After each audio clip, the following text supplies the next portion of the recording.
So let's continue with our session.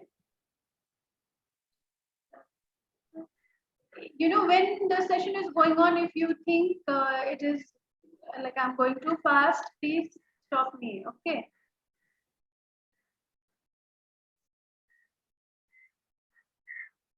This part, the salary structure for everyone. In my last sessions also, people had little difficulty in understanding. It is quite natural that because this is the first time that you are getting to hear about all this, right? And it'll sound very complicated and very confusing.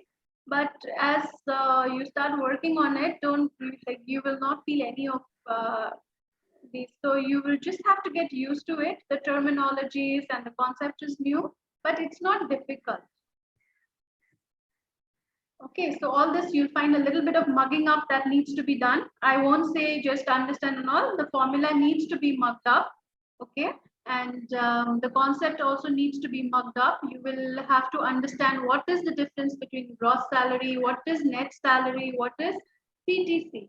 Okay, so you will have to mug up the definition of gratuity, when it is paid, what is employee provident fund. In employee provident fund also there's provident fund and there is pension fund. So all those segregation is there. Okay, so you will have to do a little bit of studying and a little bit of homework. Okay, but don't panic. It is very simple. Once you understand, I will give you an assignment again to work on. Okay, on salary structure, so that you have practice and you understand the concept clearly. Okay. Once I will explain it to you properly, then I will give you the assignment. Okay. So we were here. Okay. So the basic salary depends on the designation, the industry, and also on the state. Okay. So for Karnataka, it is different. For West Bengal, it is different. This all depends on the state. Because like I was telling you the other day, skilled, semi-skilled, and unskilled. So for them, statewide, the basic salary differs. In West Bengal, for semi-skilled people, people who work in retail and call centers, BPOs, so it is generally 8,800 at the moment. Basic needs to be that much. Okay, it can be higher than that, but it cannot be lower than that. Okay. So gross salary is the amount calculated by adding up one's basic salary and allowances before deduction of taxes and other deductions. So when there is basic salary plus allowances, like you would have heard of TADA. Have you heard of TADA? Yeah. So travel allowance, dearness allowance.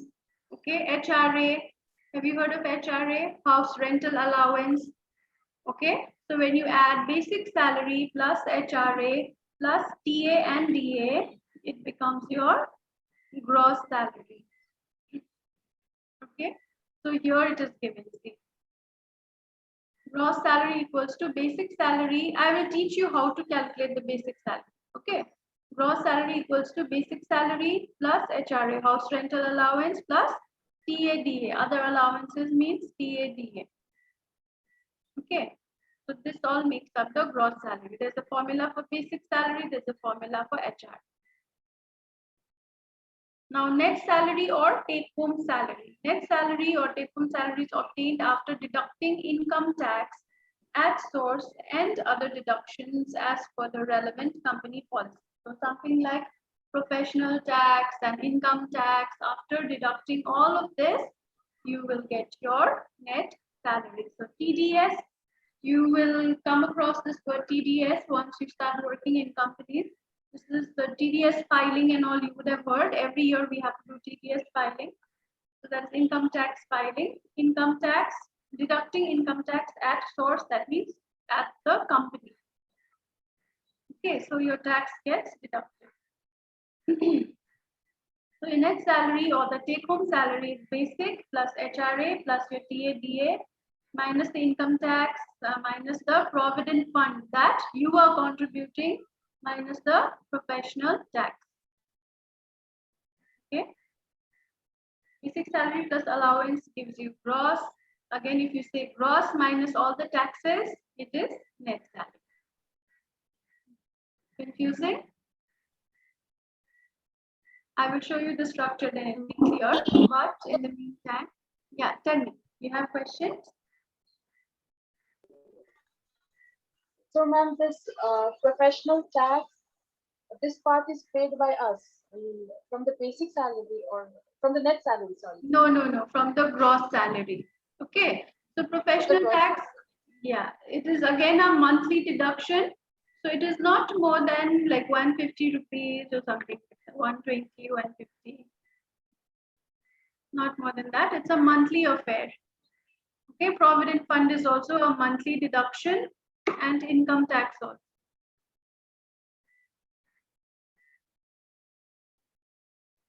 Okay. Yeah, you are noting it down? You can write it down.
Done.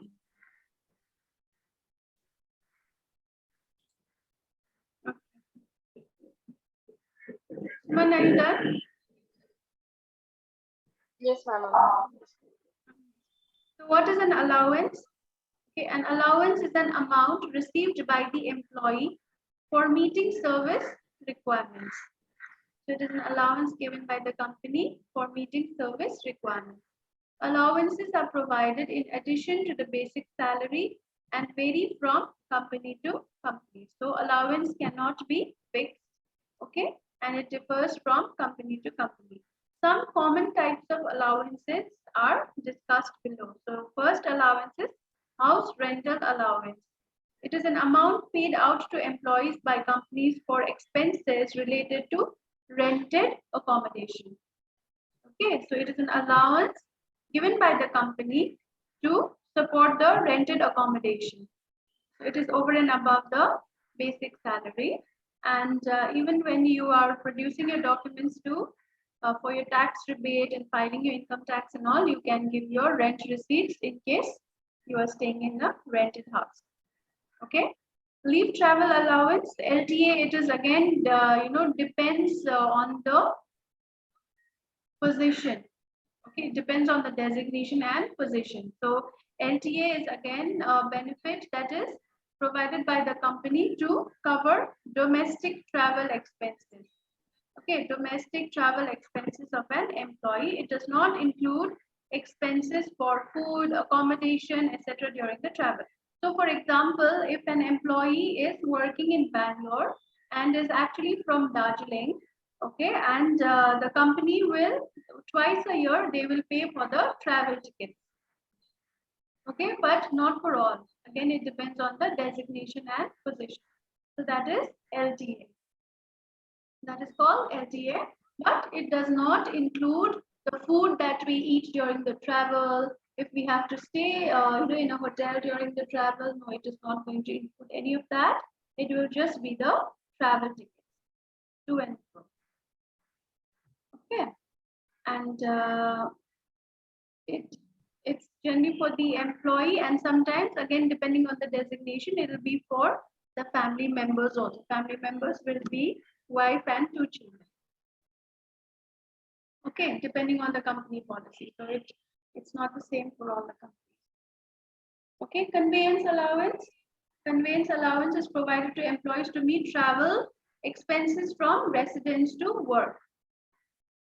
Okay, so whatever cost we bear while traveling to work, to and fro, conveyance allowance will cover that.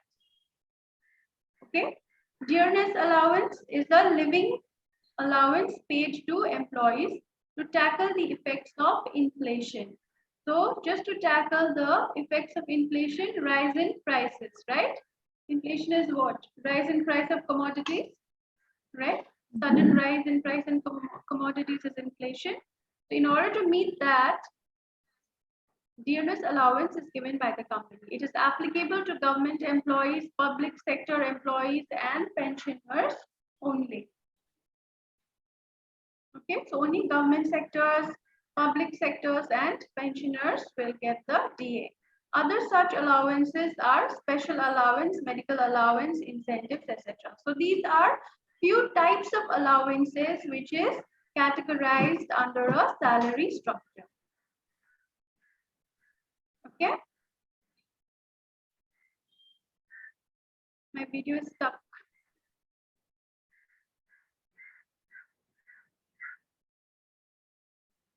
And reimbursement. So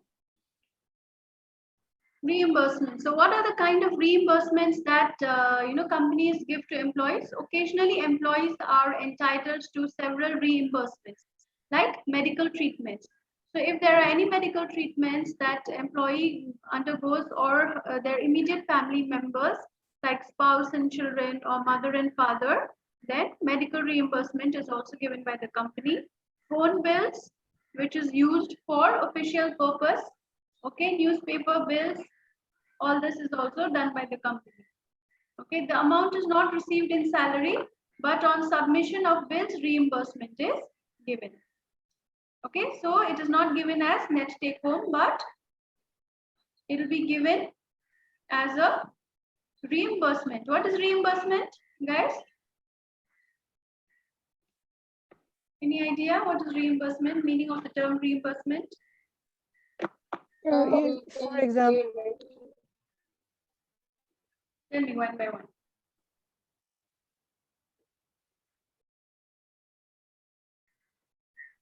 Yeah, tell me. for example, if you have paid for a train ticket and such amount is so much amount you have spent on it, you can like show the original ticket and ask for the refund type. I don't know how to put it, but yes. So if you paid for the expenses related to official work, then you need to produce bills, produce proof, and the company will repay you back. Right? So that is the reimbursement. Okay. So reimbursements in terms of medical treatments, phone bills, newspapers, all these can be given from the company. Okay, but it is not a part of, it will not be mentioned in your salary. Okay, so what is employee provident fund? EPF. So there are two types. Okay, EPF, PF you can refer it to as PF because PF provident fund. Okay, it is contribution from two parties, that is from the employer and employee. Okay, now employee also pays certain amount and employer also pays equal amount. So if the employee is paying 12% of basic salary as PF, then employer also contributes equal amount, that is 12% of basic salary from their pocket for employees saving. Okay, that is employer provident fund. Okay, now EPF, employee provident fund, becomes a part of your gross salary, but over and above the gross salary, another PF is added, that becomes your employer provident fund, which adds up to your CTC. Okay, I will show you in the structure. It'll be clear to you. Okay, so let's understand what is Provident Fund. Okay, so Provident Fund is an investment both the employer and employee each month. Okay, so each month the employer and employee contribute equal amount, the lump sum amount of which acts as employees retirement benefit scheme. Okay, so only on retirement from services you will be able to withdraw your Provident Fund, which has been contributed by yourself and by the company. So even if you are leaving one company and you go to another company, you will have to transfer your PF. You will not be able to withdraw it. Okay, you will have to transfer it. Only after retirement, you will be able to withdraw it. And the same goes with gratuity. Gratuity you will get, but gratuity is not on retirement. Gratuity you will get after leaving the company, and you have, if you have served for more than 5 years continuously in a company. Okay, we will go through it later when we come to gratuity. Okay, so Provident Fund contribution is mandatory. Okay, there is no choice. So it is the contribution is mandatorily either of the following. So it is mandatory. Either of the following you can do. Either you can do 12% of basic salary as PF, or if your basic salary is less than, if your basic salary is less than 15,000, okay, per month, then you will be contributing 12% of basic salary. But in case if your basic salary is above 15,000 per month, then in that case, you have an option of either contributing 12% of 15,000 or 12% of basic salary. Just give me a moment.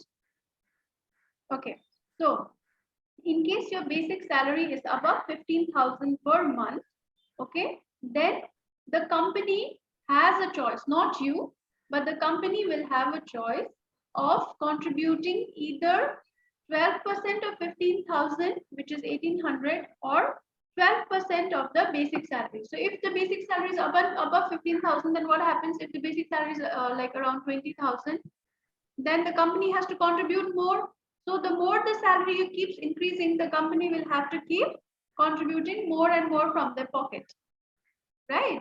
So what has the government done now? In order to lessen the burden of the company, because they will not be paying only for one person, they will be paying for a lot of people, right? So it will burn a hole in their pocket. So as much as the basic salary goes high, the company also has to go paying the salary plus the PF plus the gratuity. So poor thing. For every employee, if they keep on paying, so much increase in salary plus increase in PF and all, then it will burn a big hole in their pocket. So the government has given them a bit of relaxation that if the employees' provident fund is more than 15,000, then they can choose. They can either give 12% of 15,000 only, that is 1,800 fixed, or if they are rich enough, they can pay 12% of the basic salary. Okay, but you will contribute 12% of basic salary. Okay, so that is the choice. So it is directly deposited in the employee's PF account. So it goes directly to the government. It does not remain with the HR department of the company. It goes directly to the government PF contribution. Okay. Hence, 12% of basic salary gets contributed by the employee and another 12% by the employer. Equal contribution. Okay. Usually, contribution from the employer can be seen in your offer letter and not in the pay slip. So in the pay slip only, you will see your contribution, but not the employer's contribution. Okay. So for all Indian companies, contribution in PF is mandatory. You don't have an option. Okay. So public provident fund, PPF. Now we studied about EPF. Now we are understanding about PPF. Have you heard of PPF? You would have heard a lot of government employees talking about this, PPF, right? So it is a voluntary contribution. Okay, PPF is a public provident fund. It is a voluntary contribution by the employee. So if you want to save more than your EPF, then you can go for PPF, which also becomes as a tax saving. Okay, So PPF is a voluntary contribution by the employee and is completely controlled by him or her. The employer has nothing to do with the PPF. So unlike EPF, employer will not contribute for your PPF. So it is only your, as an employee, will be the contribution of the employee. Okay. This amount is not mentioned in CTC or pay slips. You will not find it mentioned anywhere from the company. Okay. So if an employee presents it as an investment for tax saving purpose, it will be shown in the Form 16.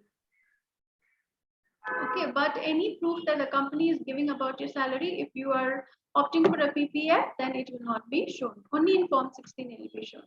So Form 16 is a document from the government which talks about your tax declarations. Okay. So people open PPF account for two main reasons. One is for saving tax and second is for long-term investment. So it's an investment. Okay, so we should not confuse between employers' provident fund and PPF. Okay. Fine. Is it too much for today? This much information about salary? I will continue on this tomorrow, otherwise it will be too much of a burden on your brains today, right? Okay, so from the slides, just go through all the definitions. You can even Google. You can also try to find out different salary structures, but you might get confused. Okay, I will send a WhatsApp to you. Like I will send you a salary structure. Just understand how the salary and exact salary structure should look like. Just go through it so that in the next session when we are discussing the structure, you can relate. Okay, any questions you have from the above slides?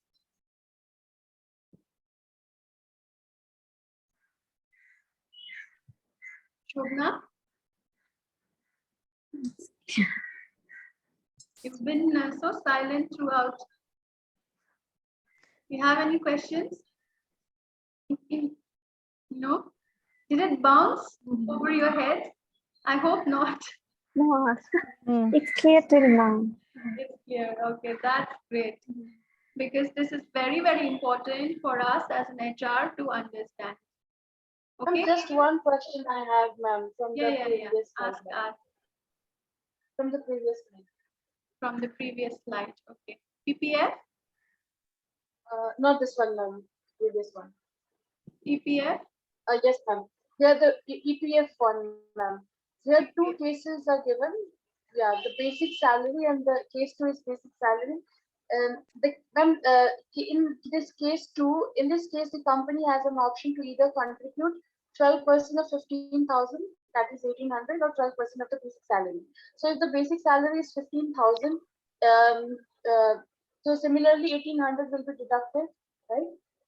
The company has a choice. Okay, the company has a choice. Okay. Okay, so that's what I said. So if, suppose as you grow older in the company, your designation increases, your salary also increases, right? So when your salary increases, your basic amount also increases. Now, how do you calculate PF? You calculate on the basic salary. Okay. Now, if the basic salary goes on increasing, then so sad, no, for the company. Right? They'll also have to keep increasing the contribution of PF. Exactly. So the government, what they have done, they've been a little kind to the companies and they have said, see, 15,000 is the line that we have drawn for Okay. you. Okay. So if you want to contribute 12% of the increased basic, that is your choice. If you're so rich enough that you want to pay 12% of 20,000 also, that's your choice. But we have given you a choice of contributing maximum to 15,000. So 1,800 is the maximum Okay. that you can contribute. Maximum. Maximum. Got it. Okay. So if they want to contribute more than that, also it's their choice. But government has given them an option to be on the safer side. Okay. Anything else?